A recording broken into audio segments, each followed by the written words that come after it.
Hello and welcome to 100% Real with Ruby and Tom, where we have another anti-wellness wankery series episode for you.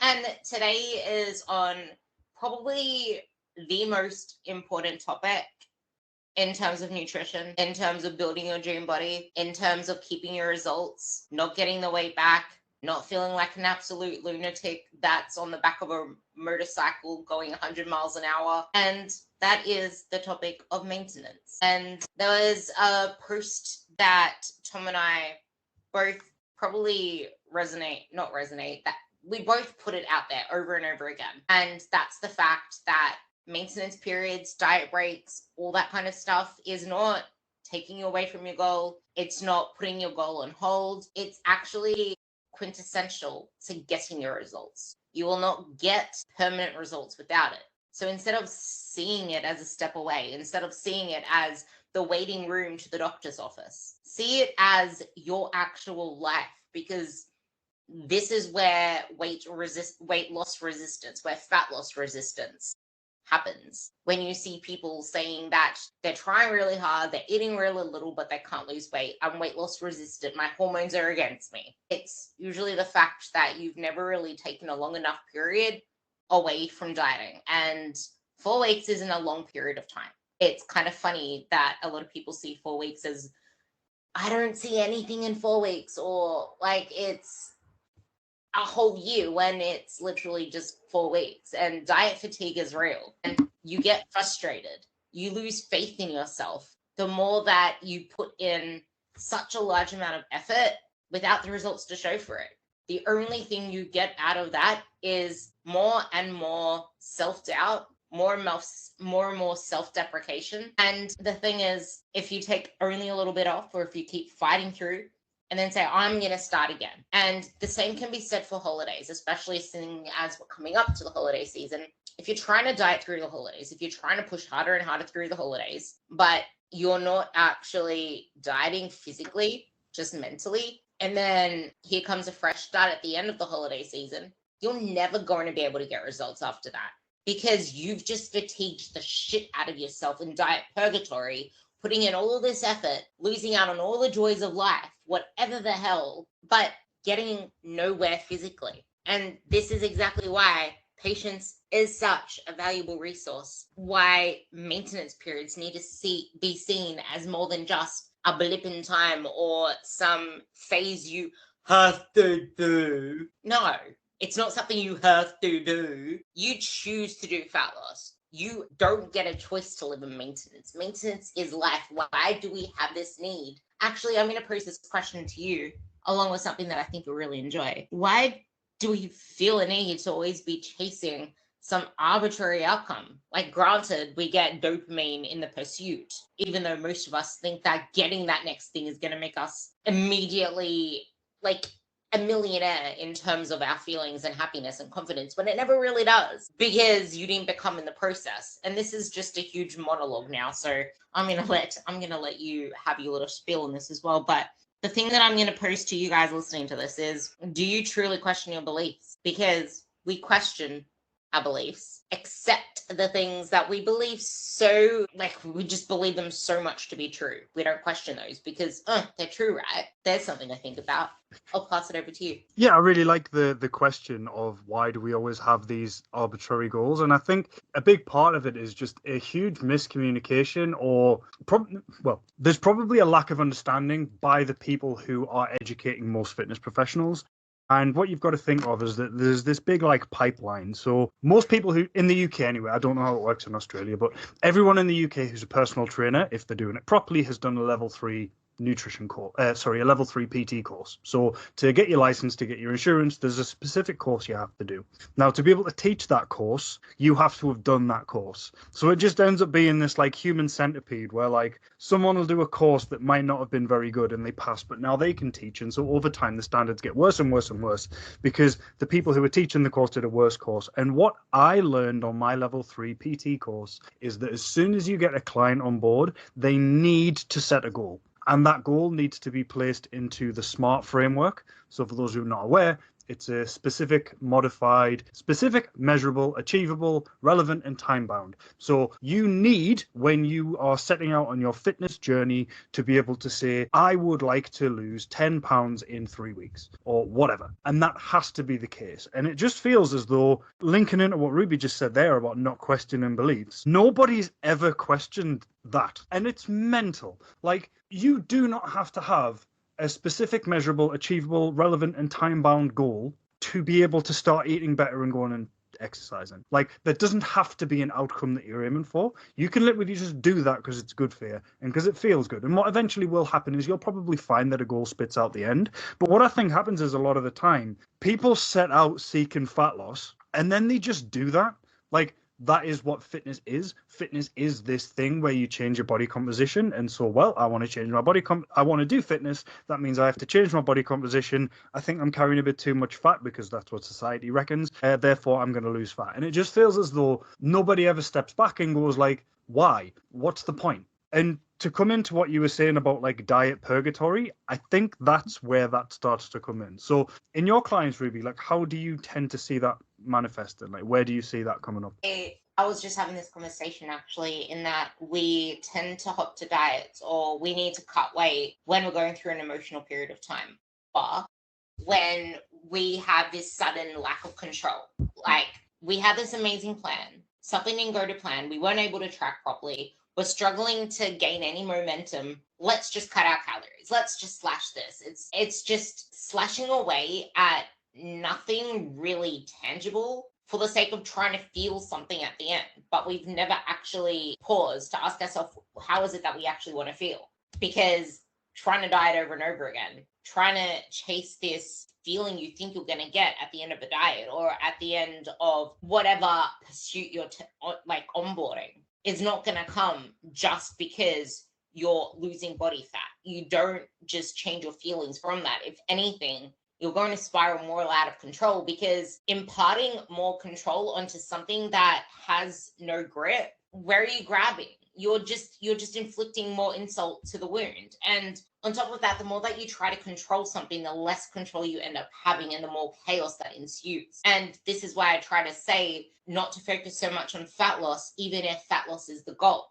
And that's because the more that you focus on fat loss, the more that you have these like limiting beliefs, self-doubt, impatience, the more that you're not actually focusing on the things that matter the most for a long-term outcome, which is, I want to get stronger, I want to feel better, which is something that Tom said, which completely stood out to me, which is, why not just do these things because we feel good? You're okay, you want to lose body fat, but what is it that actually leads to you losing body fat? It's doing those very actions. So instead of seeing them as like a punishment stroke or something you must do to get to this goal, why not see it as, I want to do these things to feel better, because if I'm doing them for the sake of feeling better, I'm going to keep on doing them. And in being able to keep on doing them, I'm going to get this outcome. But I see it everywhere. To just answer the question as a plain old answer, that's usually what clients come to us for weight loss and for fat loss. And it's almost like, okay, but I'm feeling fluffy. Okay, but I'm feeling like my clothes are tight, where this is also something that we've never really questioned. And that's why use this scale? Why not just use how our clothes feel? Well, why have we never really questioned the fact that the way that we feel in our clothes is also very subjective? Because that piece of clothing did not change in 2 days, but you can feel significantly, quote unquote, fatter in just a matter of days. Did you just gain a ridiculous amount of body fat in 3 days' time? I highly freaking doubt it. Yet you can feel completely different about your body in those clothes. Oh, 100%. I mean, like, your body image is going to be affected by things like your mood. And like, you can have 2 nights of bad sleep and your body image will go down the shitter. And it's like nothing has changed. You have not gained any appreciable amount of body fat. You have not lost muscle. You're just tired. And so you're interpreting what you see in the mirror in a more negative light. And also there might be like a couple of changes in glycogen or whatever because you've not slept well. And we focus on this so much. Yeah, it's so self-defeating as well, because the more negative you feel about your body, the more, as you mentioned there, you're going to start using things like exercise and nutrition as a punishment. And as soon as exercise and nutrition become a punishment, you're already lost. It's as simple as that. What you said about focusing on exercise and nutrition more as like an end in themselves rather than a means to an end's important as well. It's dead common to say, focus on the journey. Just enjoy the steps along the way. Don't just focus on the end goal. It doesn't mean anything. What people mean really when they talk about like focusing on the journey and enjoying the process and all of that is if you judge whether or not the exercise and nutrition that you're doing is worthwhile simply on the question of whether or not you're weighing less than you did a week ago, you're always going to struggle because your body weight will go up and down for a variety of reasons that are completely out of your control. You're going to have undigested food in your digestive tract. You're going to have shifts in glycogen storage. If you've got a menstrual cycle, your weight's going to be all over the place all of the time, and you need to look at general trends. And if your mood and if your understanding of whether or not the thing that you're doing is worthwhile is affected so significantly by weight, it's telling you that you're focusing so much on that that it's going to lead to a negative outcome anyway. Because as soon as you start to get sick of seeing those numbers not doing what you want, you're going to give up on your nutrition, you're going to give up on your training, and you're going to feel worse. If you can focus on eating in a way that makes you feel good, you're not hungry all the time, you've got decent energy, and exercising in a way that makes you feel like you're starting to accomplish things and your body is able to do things that it couldn't do before. You'll lose fat along the way, but it's also just more fun. And on a week-to-week basis, you can feel that the things that you're doing are worthwhile, regardless of what the scale's doing, and it'll just kind of move all by itself. It's kind of funny because when I have this vivid memory, only like you have those memories that you just have that just stand out and you just remember it every single time you do anything that's particularly related to it. Well, I remember I used to walk up to this squat bar. I used to hate this session more than anything. I used to hate training legs because I used to punish myself for it because everything I did was with the outcome of I need to get leaner. I need to change my body. I don't like it the way it is. It was out of fear of losing what I had already accomplished, which is where people fear moving out of that end of a diet or whatever happens at the end. They fear moving out of it because what if they lose it? And this is the hardest part is that because I was so seen on social media and people commented on my body, they called me the lean legs. They called me the leanness, the lean that, oh my God, you're so lean, or blah, blah, blah. That was like the identity that they created for me. And I felt like that was my validation for that. But then relate this to other people, they're really overweight or whatever it is, they don't have a nice body shape because there's no shape to them whatsoever. And then they start working out, they start losing weight, they have this amazing shape. All of a sudden it's Christmas time or whatever the hell, and someone says, oh my God, have you lost weight? You look really good, blah, blah, blah, giving all these compliments. Now all of a sudden, that's your self-worth. So now maintenance becomes a feared thing, or eating more becomes a feared thing, or the fear of fucking up, or the fear of screwing up everything that you've already had, ending up worse than you even started, or going backwards, whatever the hell. You fear any of that because now you're going to fear negative feedback. Oh my God, you gained weight. Because everything, like, think about the compliments we get or the compliments we don't get. So much of that is around how we look. It's always appearance based. Oh my God, you look really good. Oh my God, your legs look good. Everything is around appearance. No wonder we are so forced to focus on our appearance. And the question is also is that if you're so scared of being judged, there has to be some part of you that judges other people too. That's because, like, I realize that I don't even look at other people in the same way. And when I do, I remember looking at someone today at the gym, and it's because I was like, oh my God, the way that her body is built, it's like she doesn't even have a lot of muscle, but it looks like she does just because of her frame. And it was like looking at her in such a positive light. You don't pick people apart when you are self-assured within yourself. That aside, back to what I was saying, which I actually completely forgot what path I was going. Oh yeah, my story about walking into the gym. ADHD, guys, come on, stay with me. I remember walking up to the squat bar and my warm-up sets, kid you not, 20 kilos times 10, 25 kilos times 10, 30 kilos times 10, 35 kilos times 10, 40 kilos times 10, 45 kilos times 10, 50 kilos times 10. Okay, now I can start my working sets at 60 kilos. What the fuck did I just do? Oh, my excuse was I just did a shitload of work because I only have 6 to 8 reps. That's not going to burn a lot of energy. That's not burning calories. That's not keeping me lean. Like, that was my thought process walking in. And all I could think about was, how freaking fucked I was going to be after all of those things that I had to do and how long that session was going to take, because I was a lunatic within my own right doing all those things. Now when I woke up to squat bar, I do about 3, 4, depending how warm I feel, 5 warm-up sets, probably about 3 reps of each. Then I go up to like 2 reps, 1 rep as I get heavier. But it's with the intent of what is the purpose behind this exercise? I want to get stronger. I want to enforce a stimulus. I'm not using exercise to burn calories. I'm not using it to burn energy. I'm using it for its exact purpose, which is to create a stimulus to build muscle, which then gets fed via proper nutrition to get the adaptation/result I want, which is the body composition that I want.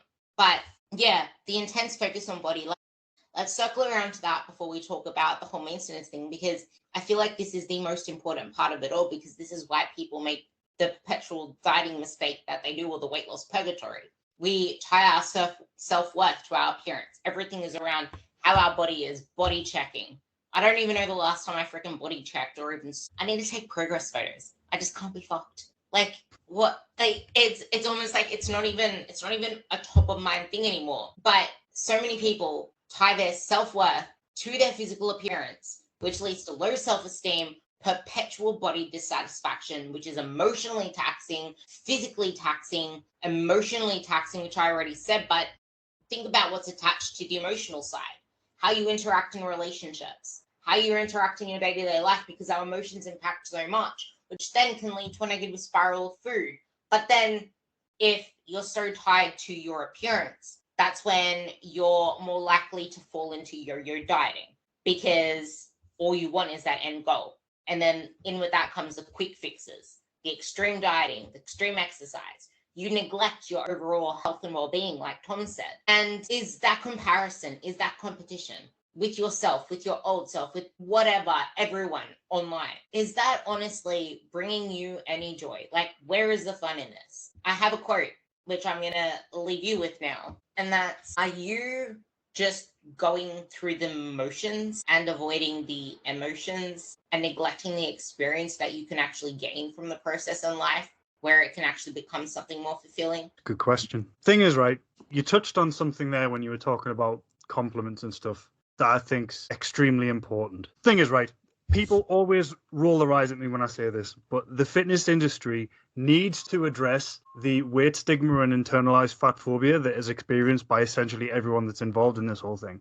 Now, when people talk about weight stigma, their thought immediately goes to people with obesity. But the problem you've got is that weight stigma is not just something that affects people with obesity. It's something that affects the person who experiences weight stigma when they look at someone with obesity. Because here's a question, right? What does it say about the mindset of somebody who will only ever compliment somebody when they've lost body fat? What does it say about an industry where we are continually repeating this cycle of someone loses weight, they get compliments. They gain a little bit weight, they lose it again, they get compliments. What we're telling them is that they are only worth complimenting when they've lost weight, and when they've lost weight, that is something that's meaningful and really important. Losing weight can be useful for your health if you're coming from a point of view of carrying excessive amounts of body fat. But the problem we've got is, if we hyper-focus on that all the time, is it any wonder why there are so many lean people who are terrified of moving to maintenance, who are terrified of not dieting anymore?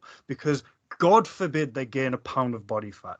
God forbid they are down to 130 pounds and they wake up in 6 months' time and they're 132. Wouldn't that just be so terrible? And we wonder where this comes from. And in the same breath, we will dismiss the idea that we need to, within our industry, have a conversation about the way that we view body fat and the way that we view people that carry it. It's an inevitability that if we build up body fat to be this incredibly negative thing, that we will have lean people who are pinned into the corner, unable to relax with their nutrition, because if they gain body fat, that would be the end of the world, and the sky would fall, and nothing would ever be right again. At the end of the day, when it's, and I've said this a bunch of times before, and other people have as well, this isn't like a novel idea, but losing fat on its own will not improve your body image in the way that you want it to. It can contribute 100%. But if you are someone who's carrying a little bit excess body fat and you have very strong negative feelings about your body image, losing that body fat will only help you if during that time you lose the fear of gaining that body fat back. Because if you don't, all you're going to be is quite confident in your body and fucking terrified that you're going to lose it. And I would argue that that's not really that much of a better position to be in. Certainly, you can feel a little bit better right now, but what happens when you're 5, 10, 15, 20 years older? What happens when you get injured and you can't train? What happens when you go on holiday for a little while and you gain a bit of body fat? What happens when it's Christmas and you want to relax? If your entire body image is tied to the fact that you've got lower body fat and your entire identity as a confident person hinges on the fact that you're quite lean, you're fucked. It's as simple as that. You are fucked. And we in this industry are terrified of talking about it. And if you ever raise this in a group of people who are fitness people, some of them will laugh at you, some will call you an SJW. And it's just the person who is sat on Instagram editing their pictures to make themselves look leaner doesn't have any better body image than the person who's 40 pounds overweight that they're criticizing. It's as simple as that. I was actually going to question you at the start of all about, but do you even relate to that lean person who's scared to put on a pound? Do you relate, can you relate to that really lean person that's scared to put on even a pound? I used to 100%. I think almost anybody who's in this industry will do. And it's a fairly well-known fact that the most fat-phobic people are people who used to carry excess body fat, because they're fucking terrified of gaining it back. And that's a lot of people in this industry. A lot of people in this industry are people who used to carry a bit of excess fat and then they lost weight and they want to share that journey with other people. Like that's 90% of people. I love the way you said that. So that just framed the next part I was going to say, which is there are a lot of people that can say to you and me, it's easy for you to say. That's what I wanted to frame. But that's the thing as well. Like I literally just said, I was lean as fuck and I was still scared. Actually, you know what? I didn't even see myself as lean. And I was lean and I never saw it. I was actually I was still picking myself apart. It's like the leaner I was, the more I was picking myself apart about how imperfect I was and how many things I had to change. And in all of this, I wasn't even enjoying my life because my life revolved around thinking about all the different things that I wanted to change about my body. Like, do you really want to live that way? No, of course you don't. I mean, like people probably don't say that to me because I don't have like the typical fitness person physique. Like I ain't got a six pack. Like I've got love handles. I don't give a shit. Like at the end of the day, like to me, what's important is I train because I enjoy it. Really good mobility for someone that doesn't do a great deal of mobility. I did 2 marathons a couple of years ago. Like I'm healthy and fit, and I walk my dog, and I'm married. Like why do I don't give a shit about having a six pack.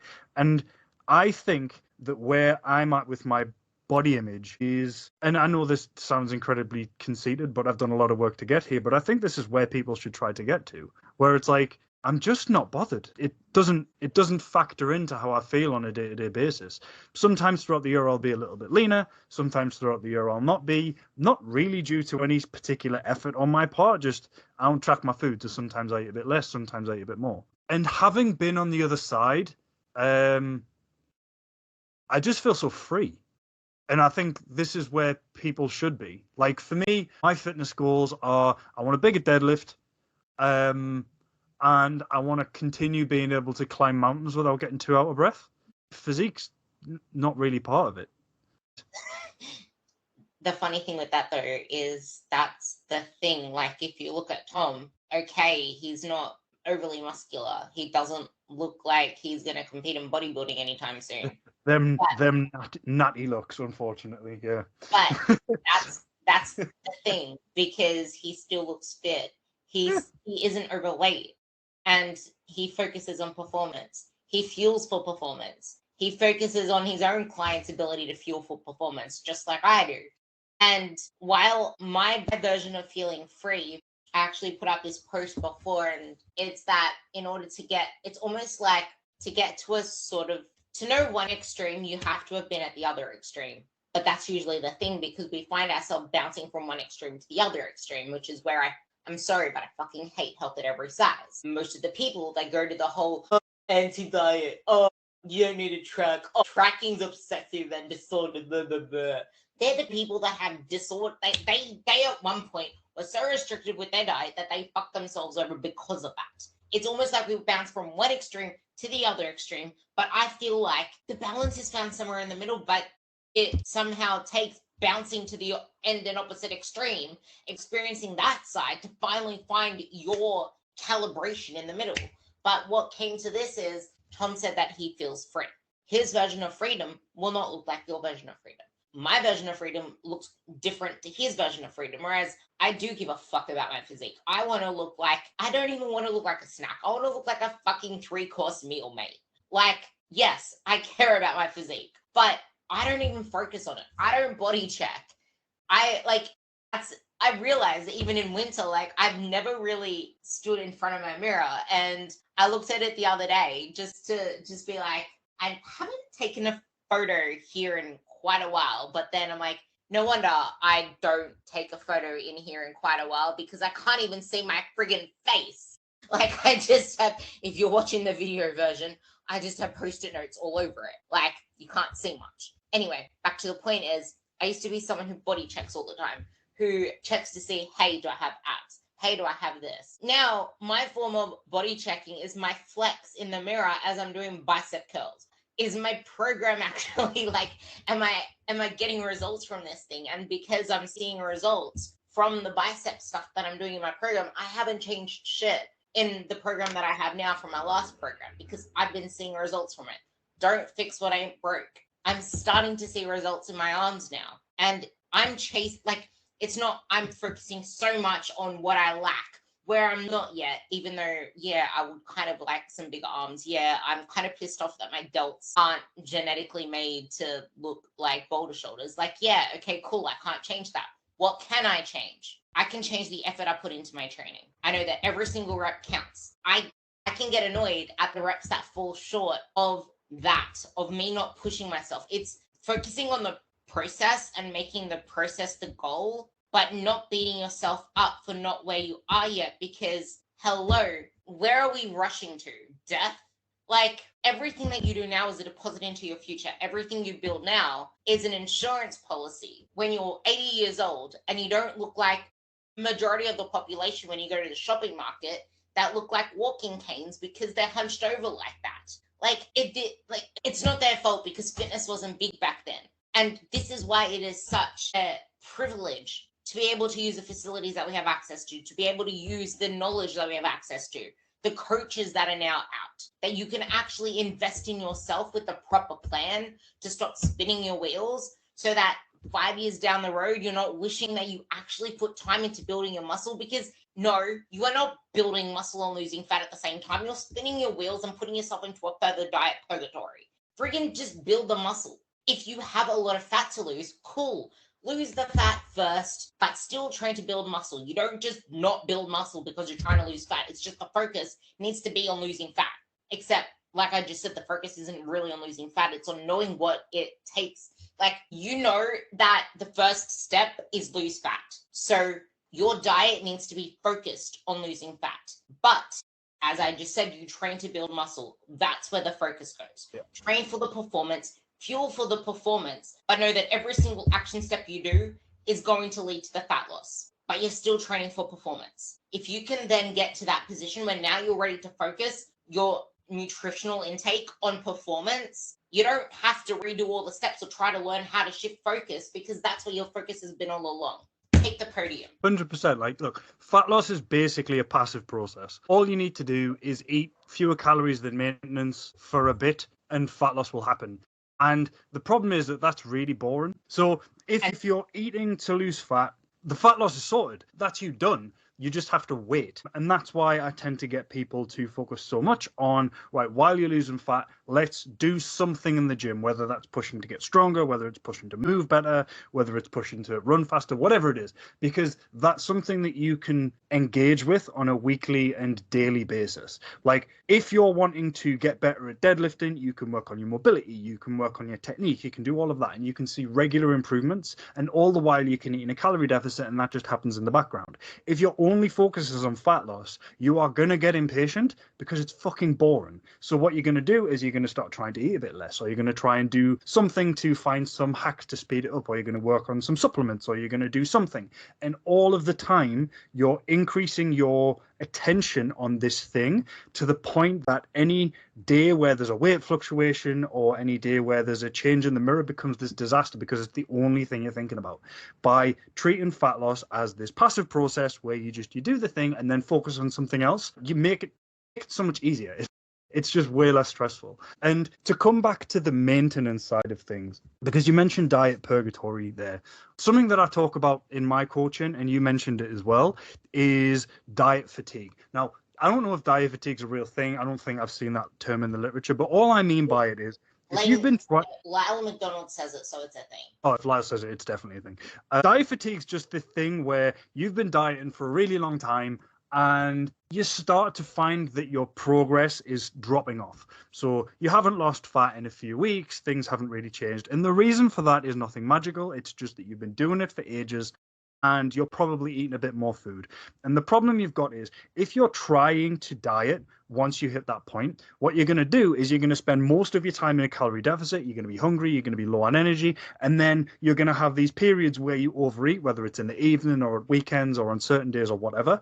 And so what happens is you get all of the negatives of dieting because you're dieting most of the time, and you don't get the benefits of fat loss because you're screwing it up by simply being fatigued with the whole process and doing things that are not in line with that goal. So just maintain on purpose. Just spend 2 to 8 weeks where you're eating at maintenance, eating a little better, spending more time focusing on performance, and then at a certain point you're going to think, do you know what, I'm ready to start dieting again. And then you can diet again and it'll just work. Rather than continually beating your head against the wall and feeling more and more guilty and feeling more and more useless and settling more and more into learned helplessness where you don't think that success is even possible. Just like draw a line under it, do something else for a while, and then come back to it. I mean, this is a really, really common concept in training. So if you're going to the gym and you're continually training really, really hard on your program and you start to notice that you're feeling more tired and you're not progressing as much as possible, the solution is not to train more, it's to deload. And the exact same thing happens with nutrition. If you're dieting for ages and over time you're getting more and more hungry and progress is stalling because you're eating a bit more than you really need to diet here and there, rather than just trying to diet harder, just take a deload or a diet break and just eat at maintenance for a while until you feel better again. Then you can diet again. The problem with that, though, is that that sounds too nice and people are impatient. And the reason they're impatient comes back to the fat phobia that we talked about before. If you experience fat as this horrible thing that needs to be gone now, you will get impatient and it'll cause you to fuck it up. So while you're losing fat, work on why that's such a big deal to you, work on other things that'll improve your body image, like your training performance, and all of these things kind of coalesce into this situation where you can just be chill about it. And when you're chill about it, it works way better. So I guess with all that said, I'm going to sum it up with some really important things and some practical takeaways. One of the important things to note, though, is that a fear, aside from gaining fat, is the loss of control. Because when you have a set goal, you work really hard for it. You're very on point with everything you need to do to make sure that you get to that end goal, because you can do anything hard for a short period of time. Once that goal is removed, once that end date is removed, a lot of women fear a loss of control.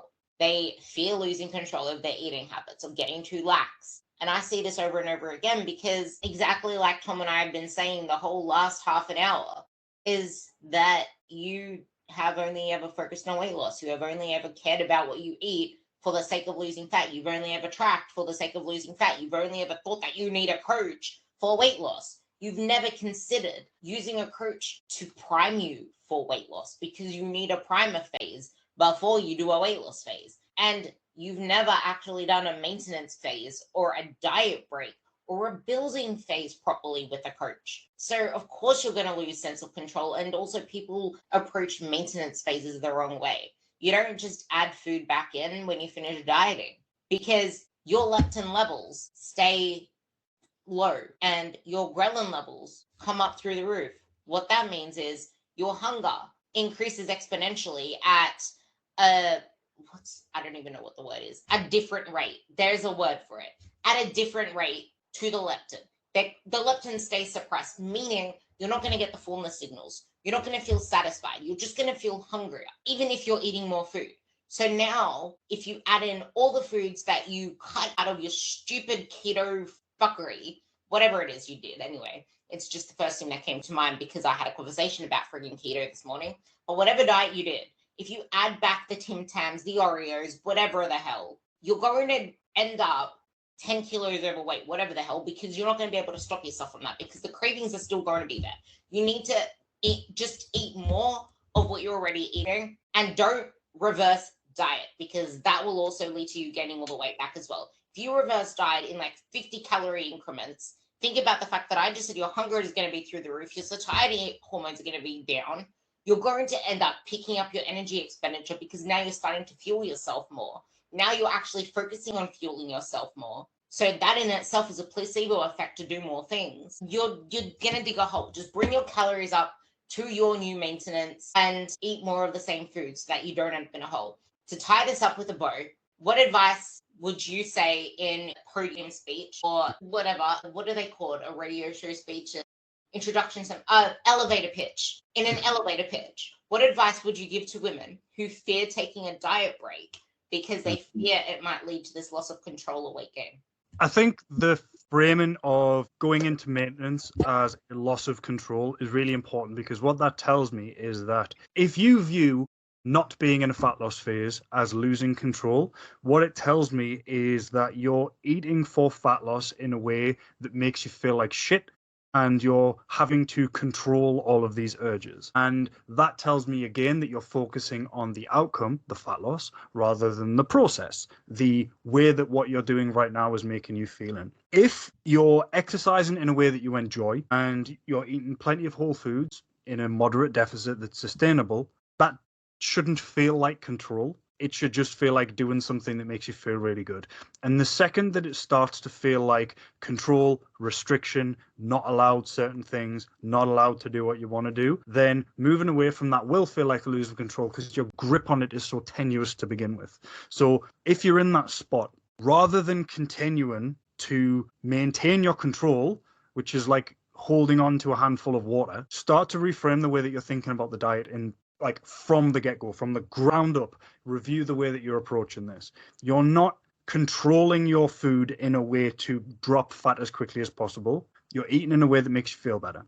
And if you're eating in a way that makes you feel better, that's not a thing that you have to control. That's something that you'll want to do by itself. And so moving to maintenance is just a continuation of eating in a way that makes you feel good because what you were doing before wasn't make you feel good. So of course, well, I'm going to move to maintenance because it'll make me feel good, right? Okay, I've been at maintenance for a while. I'm ready to lose fat. I'm going to eat in a way that makes me feel good again. Like it sounds so simple and it sounds like wordplay, but the difference that it makes is enormous. And anyone who's trying to lose fat, I would always encourage to look at the way you're framing what you're doing first and foremost, because if you're struggling with adherence, that's probably the foundation of where you're going wrong. I love that. And with that, that brings our maintenance episode to an end. If you enjoyed this, if you have anything else that you want us to talk about, shoot us a message and we will cover it. I'm loving the fact that you guys are tagging us in your stories and reaching out and saying that it impacts you, because we love doing these and we love the banter that we get in two different accents from across the pond with ducks that go quack. With that, you will hear us in the next episode. And thank you so much for listening. Cheers, everyone.